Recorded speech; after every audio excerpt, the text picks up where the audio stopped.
A bloke came up to me just recently from Ireland, David Kane. He's a little camera shy, but he wanted me to read a poem that he wrote. And this is in the Light newspaper. And actually, Darren from the Light newspaper is actually here today. Darren, do you all know the Light newspaper? Let's give Darren a round of applause. He's a musician, and he'll be performing after the Unregistered Chickens here in a moment. So here's the poem by David Kane.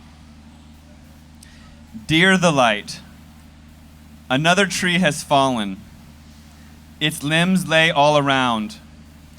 What's causing this to happen? Is something in the ground?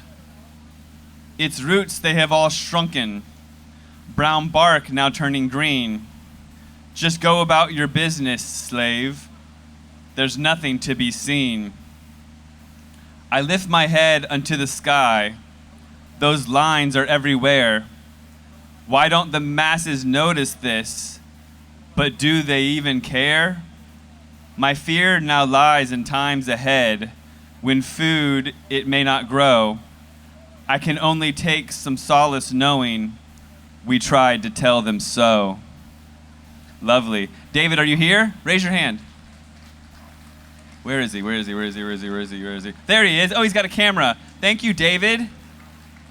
I appreciate your beautiful poem. And I'll speak to that just for a moment. Well, here we have a nice chemtrail sky, or not nice, but if you see, we've got real clouds and fake clouds. Fake clouds are the ones above the clouds here today. And this is what the sky looks like after the spraying has unraveled and it's being microwaved with ground-based stations called NextRad or HARP. Once you go deep down the rabbit hole, you cannot unsee it. So, yes, the trees are under attack, and it's really sad. Where I live, there's trees that are on the river with their roots in the river that are dying from drought. Imagine that. And the scientific community and the environmentalists and the university are scratching their heads and saying, how could this be?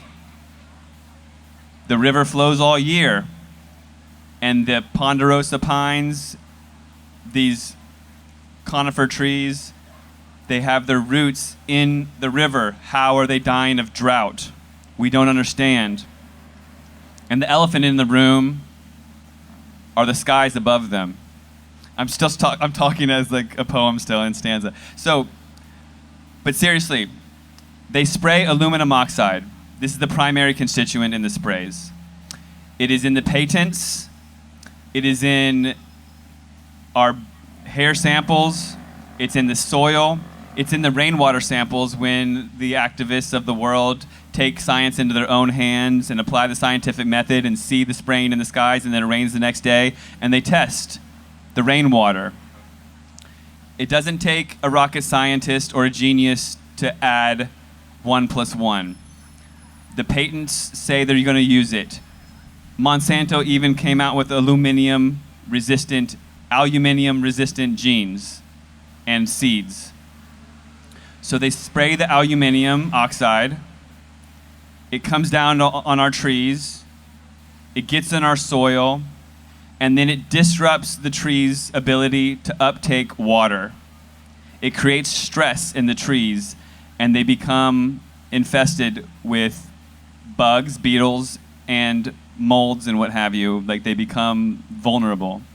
But especially frightening is the aluminum oxide is a patented fire accelerant. So fire accelerants are being sprayed on our forests. And it disrupts, like I said, the ability for these trees to uptake water, and they're dying of drought even when they're right next to water.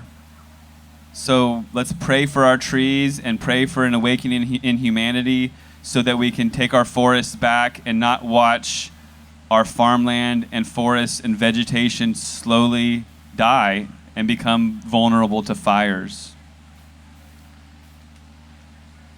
And like I said earlier, everyone can play their part. David Kane is filming here today. He boldly approached me and asked me to read his poem. And he wrote this poem, put his heart and soul into it, gave it to Darren at the Light newspaper, and got it published. And now people are listening to his poem. He's doing something. He's trying.